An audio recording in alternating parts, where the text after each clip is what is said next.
Hey, Whiskey Fancies, I'm Chris. And I'm Kara. Kara, what do you have today? Today we have Milam Greene, Unabridged. Oh.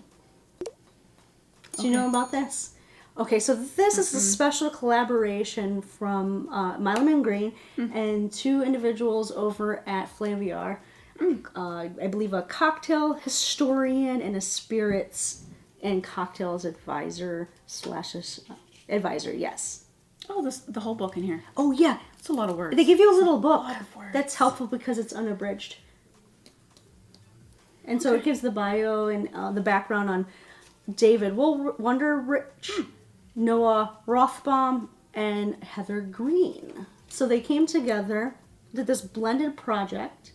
It's whiskey from Tennessee, Kentucky, and Texas. And if my math is right, because there's so much information on the back here, it looks like there's a total of 38 casks. Oh, wow. Involved in this. Because they put on here how many casks, Sure, the age, and then the state of the state it distillation. was distilled. So that's kind of cool. Yeah. That's a lot of information. Yeah. I'm inside. It's a mini book right on the back of the label. Nice. And there's different mash bills, too. Oh, yes. It has 2 mash bills that have malted rye in it, Yeah. which I found The Texas exciting. bourbon whiskey that is their distillate Yep. in Blanco, and then a Kentucky bourbon whiskey. Yes. And I believe they're also interesting. still distilling out of Tennessee or Kentucky. One of the states they also distill in, as well as Texas, which is kind of interesting. So they took this project, and it's a very cool blending, Well, non-chill filtered. this is intriguing because there's 6 casks of the 14-year Tennessee, right? So you'd think that's pretty decent amount of age on there. Yeah. But the most casks that they have of 13 Yes. is the 2 3/4 year of the Kentucky bourbon with malted rye. I wonder if the age is going to come out. I don't know. Let's get into this. I'm excited It to smells try it. fantastic. I took a little sniff while you were talking. We did not say it is 59.15% alcohol by volume, and if you like to do the maths, Too much maths. it's less than 120, but not by much. Like I did math on the cask. You should do the math on the proof. Oh, okay. This smells... Okay, it's been sitting in the glass for a couple minutes. Yep. I'm not getting that high Proof on the nose. No, on the nose. I'm getting after sitting for a little bit. I'm getting a little woody butterscotch. Yeah, I'm getting a little bit of wood, but the sweetness, like I said, caramel Yeah. and butterscotch. Yeah. This is it smells pretty good. Oh, it smells. I'm not getting any youthful notes. So whether or not was their plan to blend out the youth, or was that youth the backbone like really good? It obviously Right? lent something to it, but I'm not a blender. Let's find out. Cheers. Not youthful at all. Okay. I get the Tennessee on the front, Just a tinge. and then it fades out. The mid palate's got something that I can't describe, but it's I get the tongue tingles on the mid yeah. palate. There's a little zing to it that it's not citrusy. It's more like Black pepper. black pepper, ginger. Yeah. You know, like certain Almost different gingerish, spices. zingy. Yeah. Some spices give Ginger. like a spicy kick to your tongue that is different to like chili pepper. And I think ginger can be quite spicy in that regard. So it is like a black pepper and ginger situation going on. And then I'm getting a nice, I like the texture. I'm getting a lingers. nice, Oh, this is good. it's just like a aged oak on the back. Not quite dusty. A little bit. Not quite dusty, but there's a nice little... At the front is a very distinct, because we do like some of the Tennessees. I do.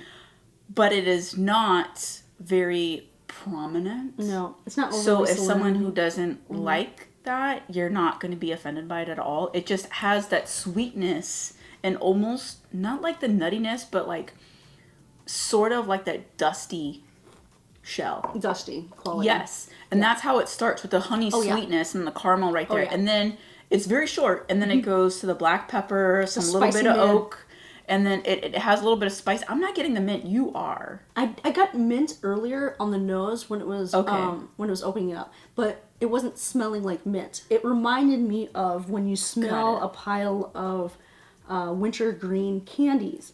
And it's so intense, it kind of almost tingles your nose. I was getting that sensation. It reminded me of a mint candy, but it wasn't specifically a mint. Got It was a sensation. but that has dissipated with airtime. It is quite high proof, so that burning mint nose feel has gone away. Yeah. And I'm getting woody butterscotch now. I'm just getting an aged wood on the finish. The finish for me goes... But I'm talking about I can still taste it. Like it goes. It's there. It still tastes like... But it's not aged bad. No, it tastes like amazing it's like, aged I want wood. some more. Yeah. So it goes from how we talked about the Tennessee sweetness and slightly dusty, nutty shell, maybe-ish. The dusty quality. Something about that of the Tennessee. Not quite gravel road. Yes. But a little... People won't understand what I mean. We all like to eat gravel road. Yeah. It's a little dusty. Yeah. And then that blossoming spice mid. Yeah. It's intense. With a little bit of ginger. Kick. Yeah. It's ginger and black pepper. Like a ginger spice cake, sort of. But without as much, without the molasses. Yeah, without the molasses. But see, the finish, even though it has that spice, it almost comes back to, like, it wants to go back to a little bit of sweetness. Oh, for sure. I get a sweet, dusty oak. Yeah. It's it's aged, so it's more soft on the back. Yeah. So since it's high proof, I put some water in it.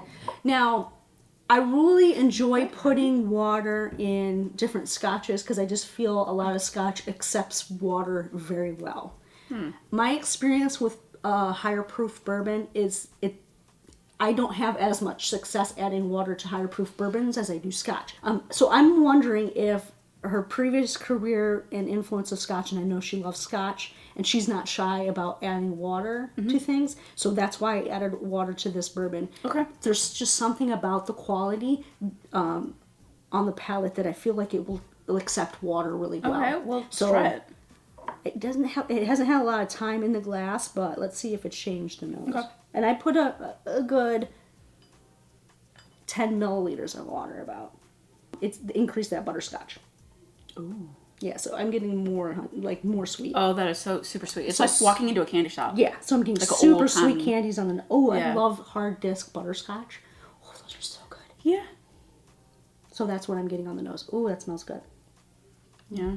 Okay, let me try this. Here, you get stuck with that one.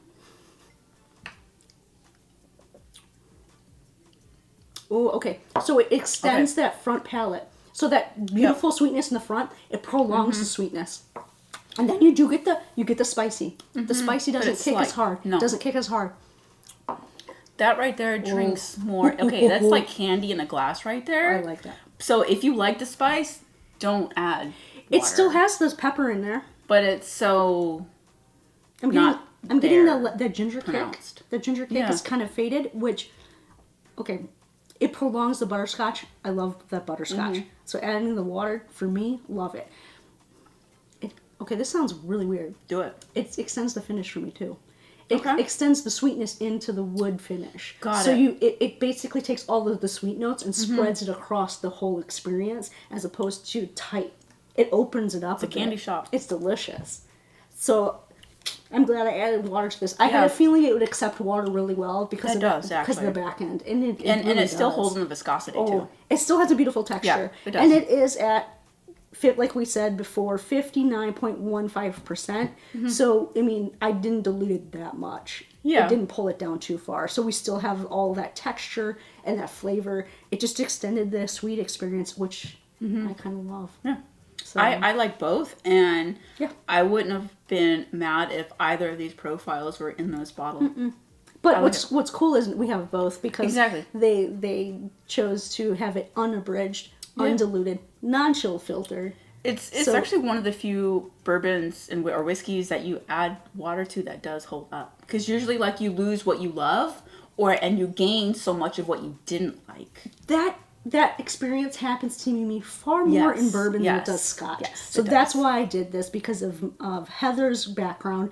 I had a sneaky suspicion that it would accept water really well, it does. And it does. So I am super excited with what they're doing, and they're limited. I really wish we could go to Texas more often because they're limited releases that are only released at the distillery in Texas are some of the most intriguing things. They do single barrels, they do some crazy stuff, and you can only get them there. We are blessed and fortunate. We can get Milam Greene out here. We really love their rye. We have a rye barrel proof review coming. Yep. But you guys, give us comments below. What do you think about Milam Greene and their blending skills and their distilling skills. I feel like this is a very well-rounded distillery. Please give us your comments below. Yep. And while you're down there, hit that thumbs up. It really helps the channel.